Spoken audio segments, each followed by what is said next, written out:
അടുത്ത വർഷം നടക്കുന്ന നിയമസഭാ തെരഞ്ഞെടുപ്പിനുള്ള സീറ്റ് വിഭജനം നേരത്തെ പൂർത്തിയാക്കണമെന്ന UDF ഘടകകക്ഷികളുടെ ആവശ്യത്തോട് യോജിച്ച കോൺഗ്രസ് ഒടുവിൽ കാലുവാരുമോ എന്നാണ് ഘടകകക്ഷികളുടെ സംശയം.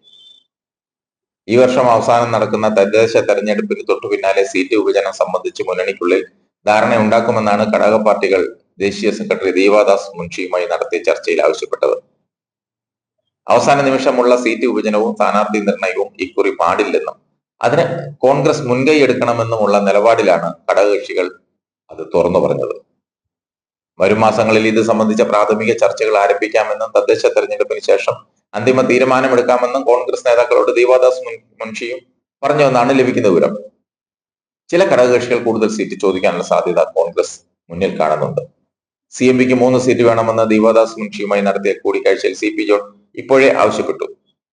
അതുപോലെ ജോസഫ് ഗ്രൂപ്പും RSPയും കൂടുതൽ സീറ്റുകൾ ആവശ്യപ്പെടും. ഫോർവേഡ് ബ്ലോക്ക് സീറ്റ് ആവശ്യപ്പെടും. ഇതെല്ലാം പരിഹരിച്ചാലും കോൺഗ്രസിന്റെ സീറ്റുകളിൽ സ്ഥാനാർത്ഥികളെ തീരുമാനിക്കാൻ അല്പം പാടുപെടും. എഴുന്നേറ്റ് നടക്കാൻ വയ്യാത്ത കടൽ കിഴവന്മാർ മുതൽ ഗുണ്ടാപ്പണിയുമായി നടക്കുന്നവർ തുടങ്ങി ഇങ്ങേയറ്റം ഇന്നലെ പാർട്ടിയിൽ ചേർന്നവർ വരെ സീറ്റിനായി ക്യൂ നിൽക്കുക. അവരൊക്കെ ഇപ്പോഴേ മണ്ഡലങ്ങൾ കണ്ടുവച്ചിരിക്കുകയാണ്. ക്രൈസ്തവ സഭകളിലെ മെത്രാന്മാരെ കൊണ്ട് പറയിപ്പിച്ച് സീറ്റ് നേടാമെന്ന് കരുതി കളം നിറഞ്ഞു നിൽക്കുന്നവരും കൂട്ടത്തിലുണ്ട്. കൊല്ലം ജില്ലയിലെ ഒരു മുൻ KPCC ഭാരവാഹി ഇതുപോലെ 2-3 സീറ്റുകൾ കണ്ടുവച്ച് ഓർത്തഡോക്സ് മെത്രാന്മാരുടെ പുറകെ നടക്കുന്നു എന്നൊരു കരക്കമ്പിയുണ്ട്.